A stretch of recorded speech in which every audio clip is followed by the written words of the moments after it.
Ozzy Osbourne has seen it all, and a lot of it has been surprisingly awful.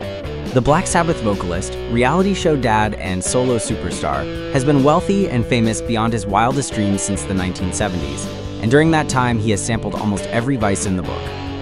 Unfortunately for the singer, his preferred lifestyle hasn't been without its share of tragedies. Apart from being one of the most notoriously self-destructive men in the entertainment industry, the singer has had periods of extremely bad luck when it comes to almost all walks of life. From traumatic childhood events and personal tragedies to professional issues and legal problems, there are precious few unfortunate aspects of the human existence that Ozzy Osbourne hasn't experienced. This is his tragic life story, Ozzy Osbourne. He attempted suicide as a teenager.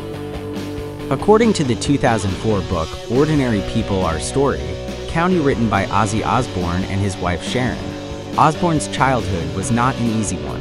Undiagnosed dyslexia, bullying, and frequent punishments doled out by teachers and administrators made school a grueling experience for him. Osbourne wrote, "Tired of being called names and getting beat up, I was around 12 when I eventually started to skip school on a regular basis." But his life outside school wasn't much better, and by the time he was 14, the future superstar was seeking solace in alcohol, marijuana, and whatever prescription drugs he could find. My head was filled with these insanely dark, depressing, muddled thoughts I couldn't explain. One night when he was 14 years old, Osbourne became so despondent, like someone drowning in the ocean, that he attempted suicide. Luckily, this wasn't the end of his story, as Osbourne's father came home just in time and stopped him. Ozzy Osbourne was fired from Black Sabbath. No one likes getting fired from their dream job, and Ozzy Osbourne is no exception. Black Sabbath was a chaotic, crumbling entity in the summer of 1978. They were fueled by alcohol and cocaine, and the bad reviews of 1976's Technical Ecstasy and 1978's Never Say Die were getting to them. It didn't help that the young, energetic band they were touring with Van Halen was outperforming them on a nightly basis. Something needed to change, and that something turned out to be the singer.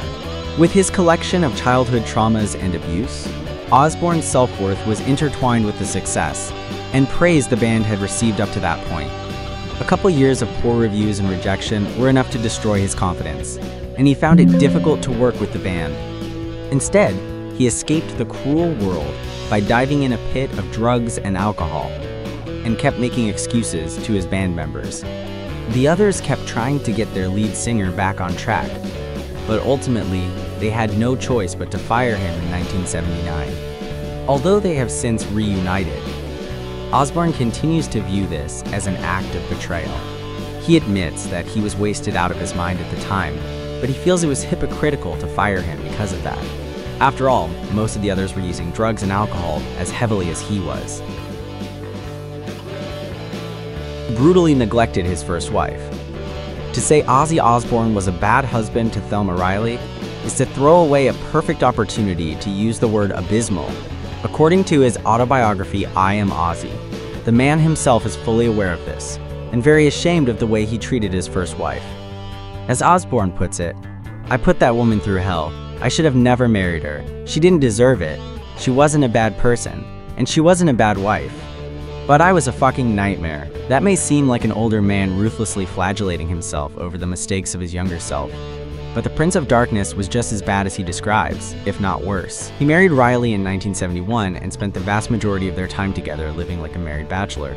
He was often absent and routinely got wasted, cheated, and neglected Riley. Osbourne recalls a particular incident in California when he got off the phone with her and then proceeded to sleep with 3 consecutive women over the course of the night. He also notes that the fact that he discovered cocaine during their marriage didn't exactly help matters. All in all, he feels that the way he treated Riley is one of his few true regrets, and probably a justified one. Tried to kill his wife. Domestic violence is a terrible thing, and unfortunately, Ozzy Osbourne is not exactly blameless on this particular front. In 1989, the singer not only attacked his wife Sharon, but actually tried to kill her. The A&E documentary biography, The 9 Lives of Ozzy Osbourne, describes how the singer approached Sharon while he was under the influence of multiple substances. regretfully informed her that she had to die, and did his level best to strangle her. Fortunately, they weren't alone. The attempt was stopped, the cops were called, and the murder went undone. In a 2007 interview with the Evening Standard, Osbourne recounted his hazy version of the events that finally realized his longtime fear of blacking out and sobering up to discover that he has done something terrifying. He described the horror of waking up in a small cell with walls smeared with human feces, having no recollection of the previous night, and promptly facing his worst nightmare when an officer informed him he had attempted to murder his beloved wife. A court-mandated separation and a rehab stint seems to have solved the situation. The couple ended up staying together, but it looks like neither has forgotten just how terrifyingly wrong things could have gone. In fact, Blabbermouth says when Sharon Osbourne was discussing relationship violence during a Reuters interview in 2004, she fully admitted that the situation was so serious that if she'd had a gun with her that night, she absolutely would have shot her husband in self-defense. A fall left him in constant pain. The fall that Ozzy Osbourne took in 2019 was far worse than fans realized.